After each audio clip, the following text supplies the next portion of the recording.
Hola, amigas, ¿cómo están? How are Barrio Baddies doing? Welcome back. Welcome back. I hope that, we've kept you engaged. Episodes 1, 2, 3. This is our fourth one. We're giving it all. We're ready. We're ready. Totally. On this episode, we've got quite a variety of topics. One being we went to a queer metal concert. I don't know how you would describe the genre. I'd have to ask my partner about that. But we saw Christeene on a Tuesday night. I think we started like we weren't gonna like drink or we're gonna like take it easy, and then we got pretty. And then we drank. We did. Yeah, we're gonna talk about what we did throughout the week. I also went to a show, a one-woman show, and I do want to share a little bit of that. It's called "Help, My Vagina's Trying to Kill Me." Can relate. But yeah, we're gonna kick it off by talking about our outfits. Oh yeah. And so tell me what you're wearing. Who are you wearing? I am wearing the good old Prada boots, and then these pants are from a designer called Dries Van Noten. The sweater's from, I think, a brand called John Elliott, I think. And then I've got some jewelry on. Do you have something underneath your sweater? Yeah, but it's like a shirt from Tilly's, I think. You're like, it's a Hanes. It's a Fruit of the Loom. It's Calvin Klein. I'm wearing this like, what do you call this? Like velvety? Yeah, it's velveteen. Velveteen. Amazon Basics. I bought it for a wedding, an October wedding last year, and I've only worn it maybe like twice, and so I really like it. It's super comfortable. Wearing some like floral socks, but I wore it with like little, for the wedding I wore it with like little brown booties. So it was very Texan. And then in the next time I wore it with my black Doc Marten boots, because I was trying to like dress it down for like I think we went to like a speakeasy when I wore this. But yeah, this is also very fall. It's giving pumpkin spice. It's girly. giving, I was gonna say Gilmore Girls. That's still on my mind. It's giving. I went to a wedding in Texas in October. That's what that's giving. It's giving pumpkin patch. It's giving pumpkin patch. Yeah. It's giving pumpkin pie. Pumpkin pie. It's really cute. When I walked into the studio, I saw her and I was like, "Oh my god, you look so cute!" Yeah, it's a really pretty dress. Thanks. Yeah. Cool. So we ended up going to a concert to see Christeene. And for those of you who don't know who Christeene is, well, first of all, it's my partner's like number one artist. And so he ended up buying me a ticket, and then he bought a third ticket wanting to like potentially invite a friend. That friend didn't want to go. And he was like, well, would Linda want to go? I was like, yeah. And so she also took her partner. No context to what it was. All I was told was to dress in black. Yeah. Dress kind of gothy and they kind of went into a little blind. But yeah, so for those of you who don't know who Christeene is, so Christeene describes themselves as a gender queer and is influenced by Jane County and Bruce LaBruce's use of non-heteronormative gender roles and sexuality. So somebody named Chelsea Weathers of Art Lies compared Christeene's drag terrorism, sexual and racial commentary to Vaginal Davis. The reflection Christeene offers includes the necessarily unsanitized underbelly of queer experience, the ambiguity of identifying as queer, and the anger and humor that is part and parcel of that experience. And I can say, I think throughout that night, I kept saying, I was like, this is like queer rage, and I'm like so vibing with it, because I feel like when I was younger, I didn't understand like punk and mosh pits and all that, but open up this fucking pit. I think living in the times that we are, it was like that heavy metal music, like that kind of anger, really like I was vibing with. And just so y'all know, some of the titles of the songs that we were listening to include Buku Morocco, Gut It, Tears from My Pussy, and Fix My Dick. Which is the one that I, when you're like in a show, you don't know who you're listening to, like you don't know their music, but they start singing, and then there's what do you call those? The choruses, the bridges that they start repeating, and you're like, I get it. Yeah. So the one that I got into was the one that was just like, fuck. I think that might have been gut it maybe. That was like easy. And then I blended in the crowd. Yeah. But I also like too, she made a point of talking about kind of, I mean, the fucked up stuff that's happening, talking about, you know, how we're trying to police transgender people's ability to use bathrooms, and was like, if you can, she's like, build a bathroom outside. Open up your bathroom. Open up your bathrooms. I also love open up your backyard. And it was very that was I don't know, I don't remember if that was towards the end, but that was a very like, that was the, in a very ragey punk way, was like the heartfelt speech that Christeene gave at the end of the show, or somewhere in the middle there, of like, open up your backyards, open Cook up your for people, bathrooms, your pantries, especially right now, which we did want to talk about. The fact that there are a lot of people right now whose ability to feed themselves is being cut right now. And so one of the things she said was like, you know, invite your neighbors, feed your neighbors, because right now they don't give a shit about us. They're not going to take care of us. So we need to take care of each other, which I thought was really awesome. So even amongst, you know, lyrics like Tears for My Pussy, there was still this message of like, we're on this together. We need to take care of each other. We cannot like see each other as enemies, because the enemy is the people in charge in a lot of ways. So that was really fun. As I mentioned before, we got pretty toasty, but you know, Luke and I have been in queer spaces, and I know you have too, but like going into this blind, like what were your first impressions, or like what were you surprised that happened, or like what did you kind of vibe with while we were there? Well, I think the first thing is that Luke told us to wear black, and he wore a white shirt, and we're like, But well, he wore he wore like a very specific shirt. Yeah, he wore a Christeene shirt, and I think it's in the knuckles tattooed was the word "come" with 2 M's. Oh yeah, that was on. Yeah.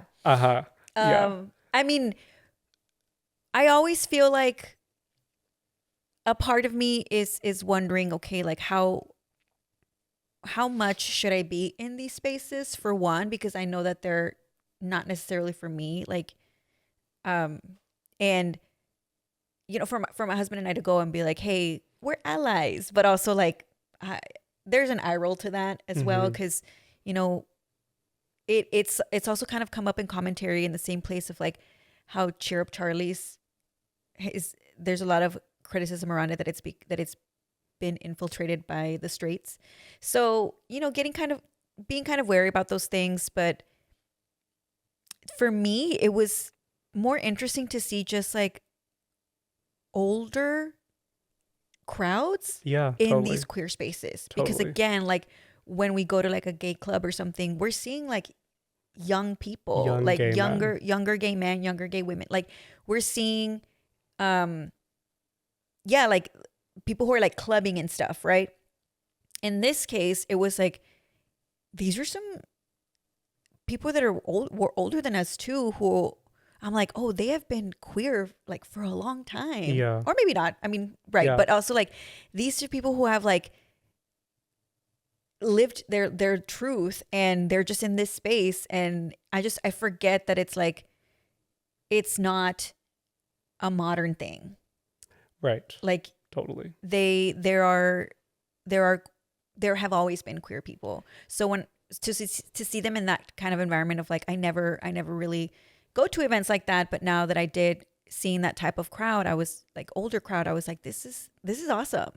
Yeah, no, totally. And I think it was kind of a breath of fresh air, because I mean, as a younger gay man, I think we were, even a few weeks ago, we were waiting in line for a gay bar, and then we ended up going somewhere else. But like when you go in those spaces, it's like very specific. There's always usually like young white gay guys at these spaces. So it was really nice to see like diversity in age, race, probably identity. You know what I mean? It felt a lot more welcoming and less judgmental than it would be if we went to Oil Can Harry's. Yeah. I don't even know if that's still open. And no, it is. I don't know and what's about, but yeah, it was really cool. It was very chill too. Like for such like a rowdy, you know, like show, and like you were talking about like the like a gay rage, like it was still very chill for like the people were there. Yeah, totally. Everybody was like outside grabbing their drinks, like smoking a cigarette, whatever. And then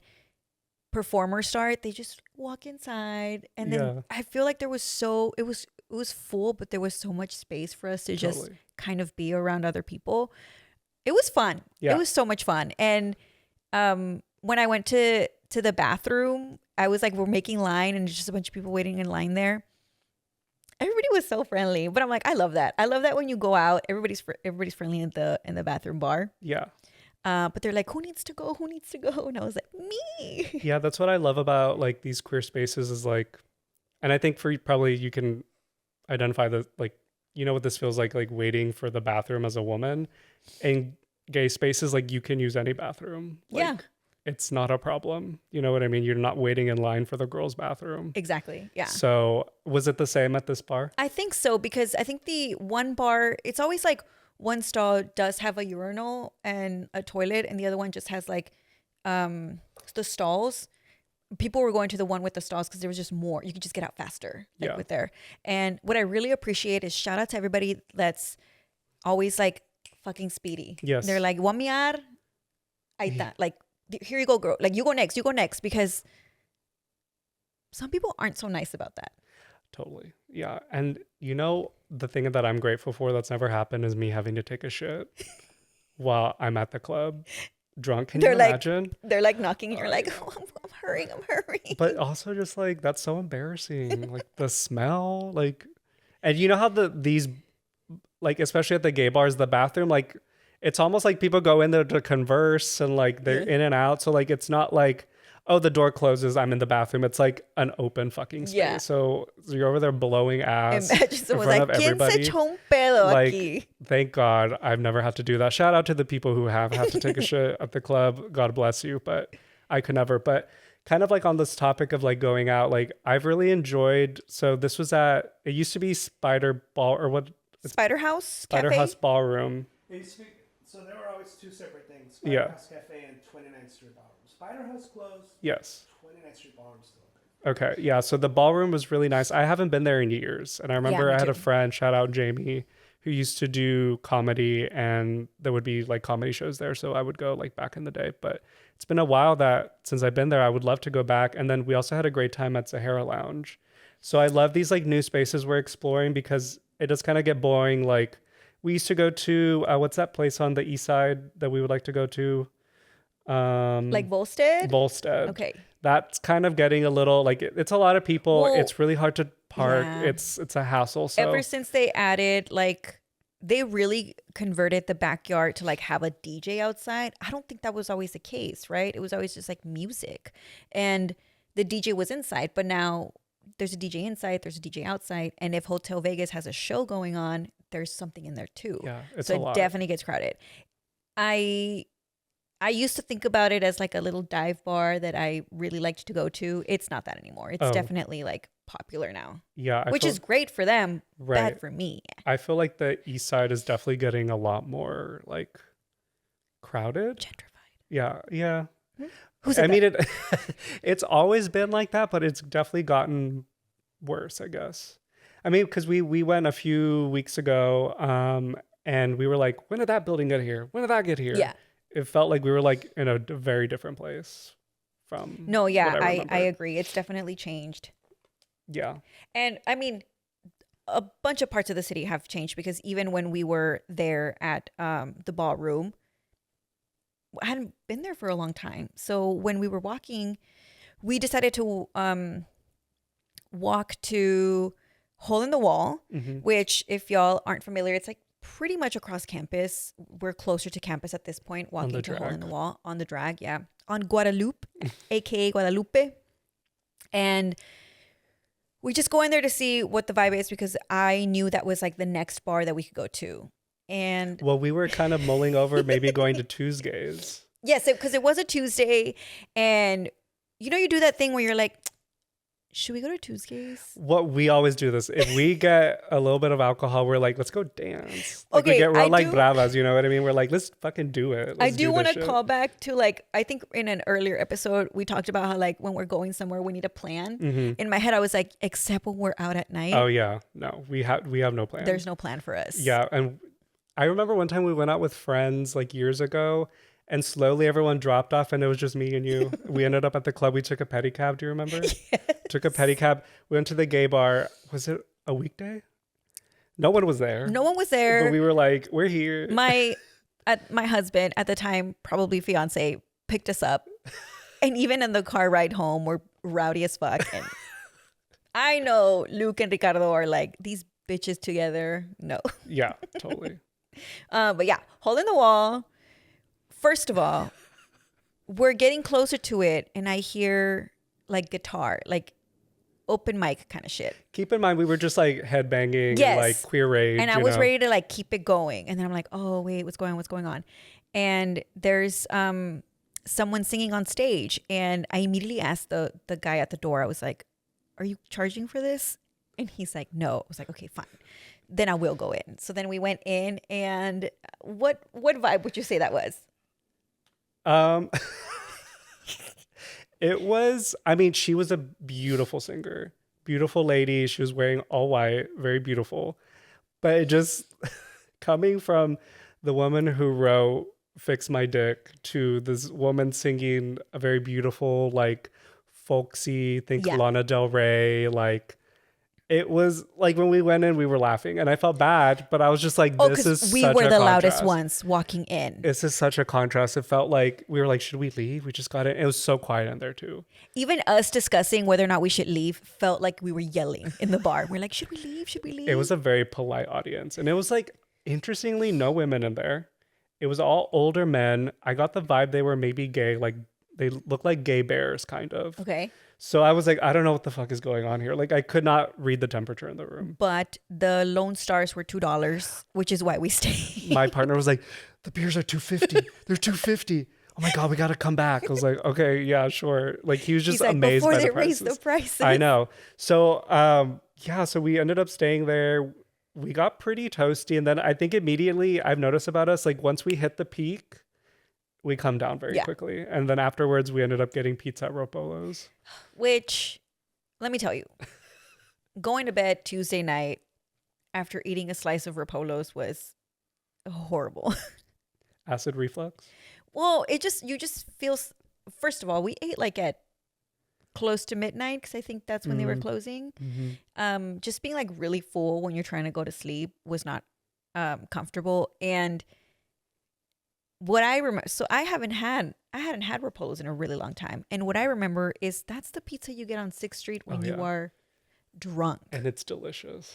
Well, because you are drunk. It's nourishment. You're yeah. Just like, But then after you're like, that pizza was not good. Yeah. Also, I don't know when this happened, but the slices were so much bigger that you're like, you're like, can't even hold it. You're like trying to like eat it. And they were so hot too.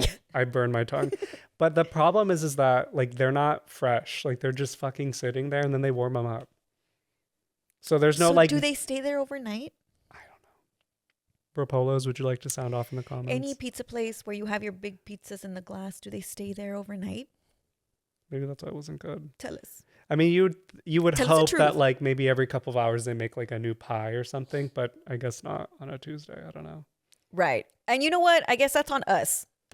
Just like the time I said we went to Sign Bar on a Wednesday, that was on us. Like nobody was there and you're like, all right, clearly nobody's out here tonight. I know these restaurants are like, you ate it. What do you want me to do? They're like, that's on you, girl. No one told you to come on a Tuesday night. Okay, so one thing I do want to call out is our Instagram reels are so funny. Ricky, that's all you. I want to say that's all. Like the cuts, the effects, like it's just I look at them and I'm like, hey, we're really funny. You're like, who are those people? They're so funny. These bitches crack me up. Oh wait, that's me. That's me. Yeah. No, they're so funny. And I have gotten some some friends have told me like the reels are really funny, and I'm like, that's all Ricky, dude. Like it's great. But with that, like that means you're back on Instagram. So, and I know that you were off social media. Yes. So how long were you off of it? And like, are you back on it just for like Barrio Bitches, or are you on your personals as well? So I went off social media literally probably a few days after the election. So it's been since November of last year. Yeah, I just couldn't. I Once you accidentally get like a political video, even if you're watching it for like a millisecond and you're trying to scroll off, you'll start getting like the most horrible content, like fist fights and then like racist Karens, and then you'll just get like this multitude of things. So I needed a break and had to kind of clear out, because I really only watch YouTube. Like I watch a lot of YouTube content, so to like kind of clear out like my history and kind of do that all over again. But like you said, now that, you know, I am in charge of our socials, I do have a background in that. I am back on it. But I feel like I am a little bit more cautious now about like the kind of content that I get. But I do, and sometimes my friends will be like, "Oh my God, did you see so and so? You know, their partner's not on their Instagram or whatever." And I'm like, "No, I don't have social media." So like I'm not in the know as much. Okay. But that's kind of the stuff that I miss, is like, what's going on? What are people doing? That's where I'm like, okay, first of all, I feel like I'm chronically online. One, because the day job that I have requires me to be, but also once I log off, I just want to doom scroll. And like, I know I hate that word. Everybody doom scrolls, but I want to get on TikTok and watch fucking funny videos. Like I said, I want to be 10 milligrams relaxed and watching a video, cracking myself up. Yeah. I do like doing that. But the other part is like, I'm nosy. And me gusta chonear. Word of the day. Chonear. Which is to not necessarily get into other people's business, but want to know about people's business. I would say that it's different than being a metiche, and where like I'm not chiming in, but more so I'm in the seats with my popcorn and being like, what happened? Right. What happened here? Or the word I've heard too is argüendera, which is like kind of like the same thing. You're in the mix, but I think you're also like telling other people. You're just being messy. Yes, I guess so. But I guess in the sense, like it doesn't leave my group chat. Right. Exactly. Where it's like, did we see this? Mm-hmm. How do we all feel about this? We like pull each other. Like, how do we feel about this? Totally. And for me, it's like on probably the one that I'm the most active in is Instagram. And that's where I'm seeing like, okay, somebody that I knew, they got married like right out of high school, like eventually stopped posting like complete family pictures.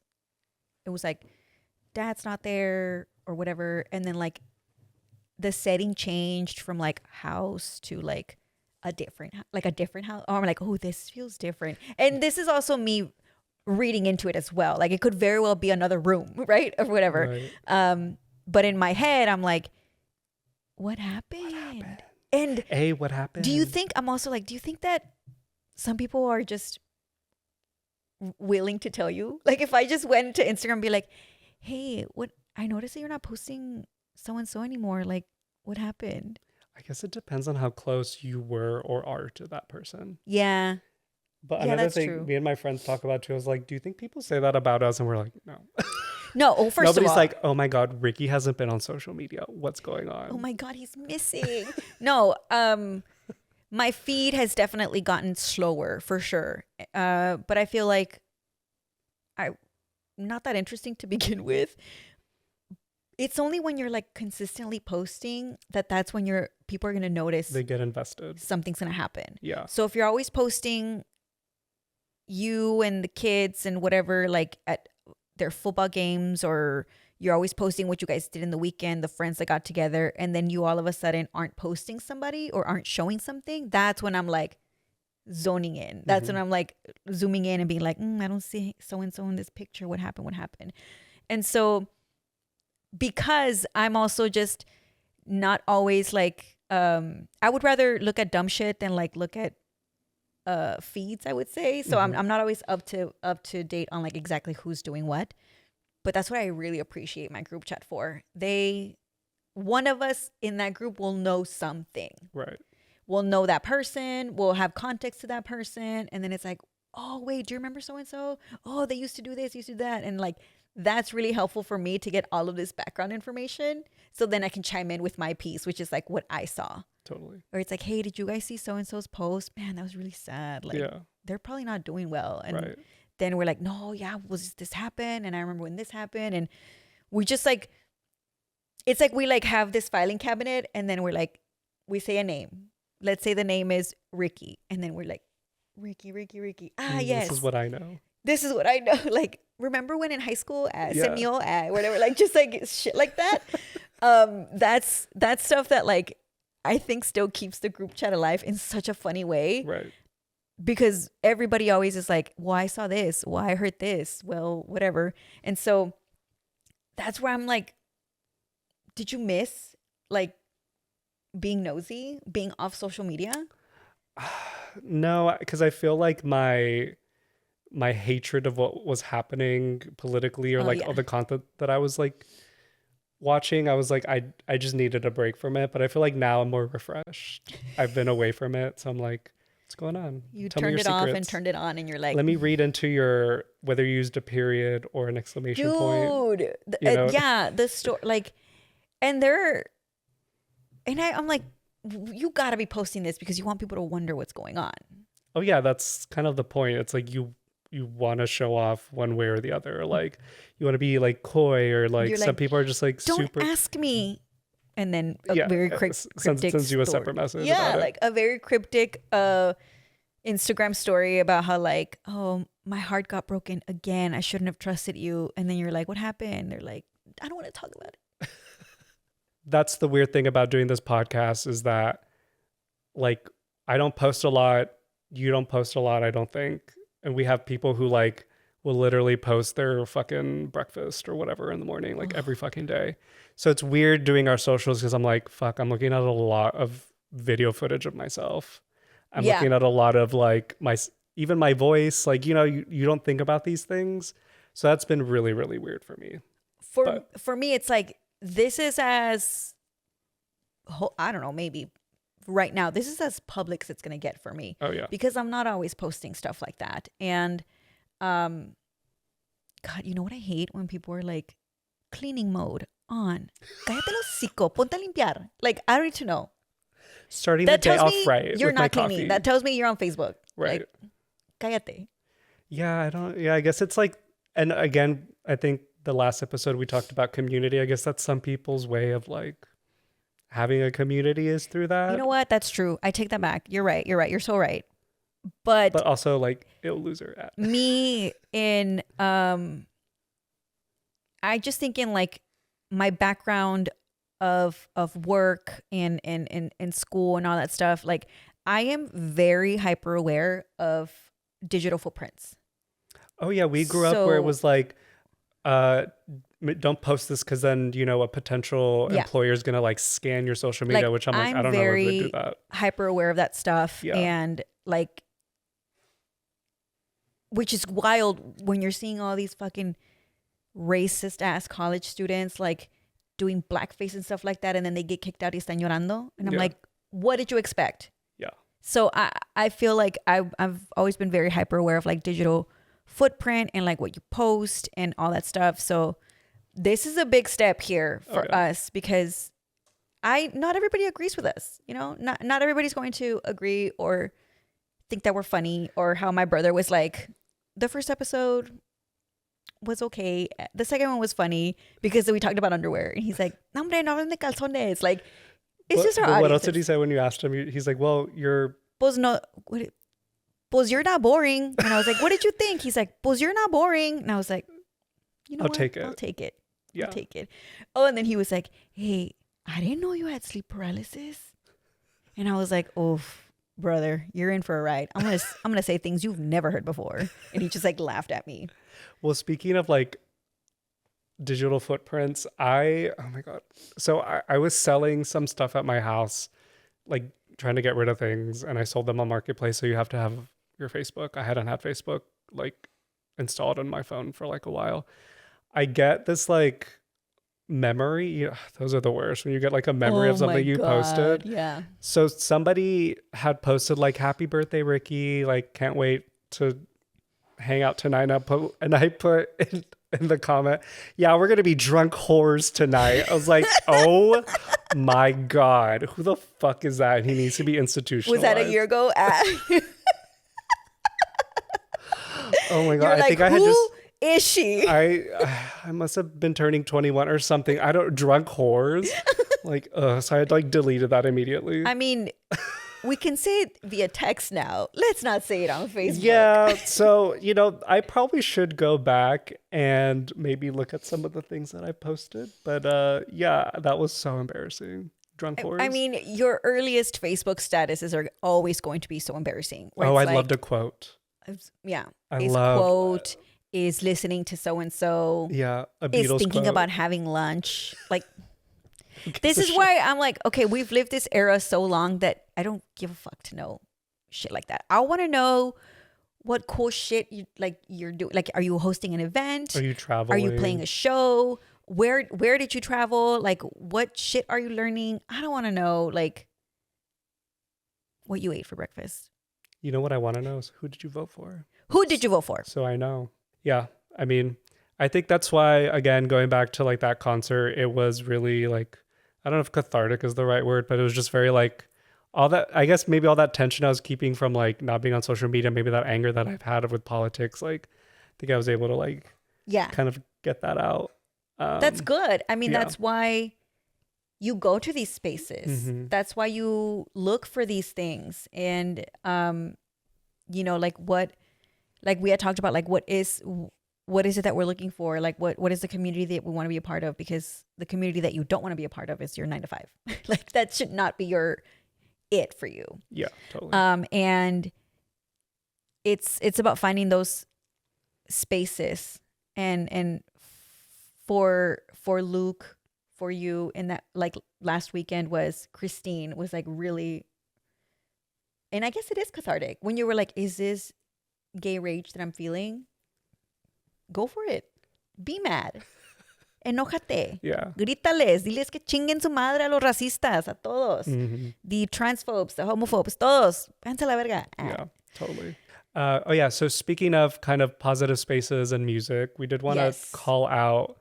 I mean, so I used to work with him. I think you're a little closer to him, but shout out to Mauro. Mauro, so a shout out to him, and I think he's in a band. Yes. They're called. He has actually in a couple of bands, but the one that I'm gonna plug right now is called the Animeros. You can find them at the Animeros on Instagram. They're playing at Radio East in Austin on November 14th in support of Jason Joshua. They're following him on tour for his 3 Texas dates in November. Check it out. Like, we're going to be there. Hope to see you there. It is some good ass cumbia shit. Like, it is some good ass music, some dancing, some vibing. And that's probably one of the top tier spaces for us Latinos. So yeah, hope to see you there. We'll post the details here so you can go. See you there. We expect it to be a really fun show, so yes, please go, please support.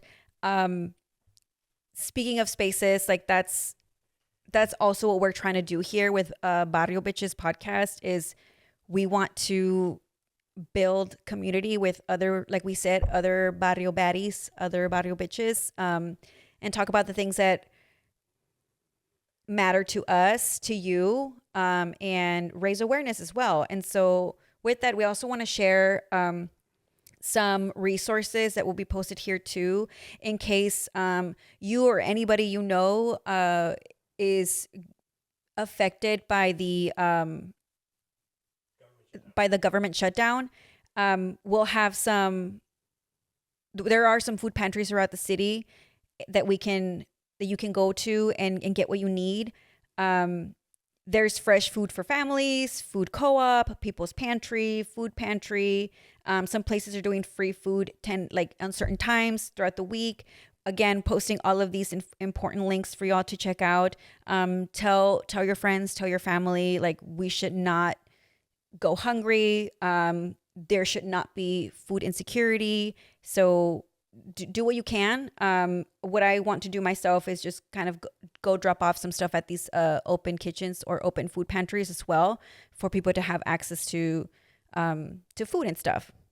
Yeah. So 2 other resources on Instagram as well that you guys should check out is ATX Free Fridge, and then Free Lunch as well.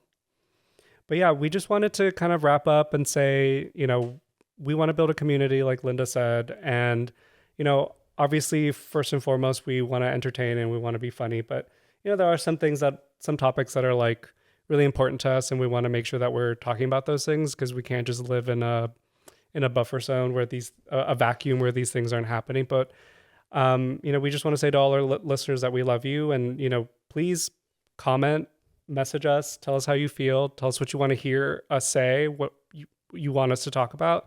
Because we definitely want to make sure that we're tapping into how you guys are feeling and what you guys want to hear from us. Yeah. And if you have heard of any other resources that we didn't list here today, drop them in the comments, share them with us, and we can also post it on our socials as well. Thanks so much. Thanks. Bye.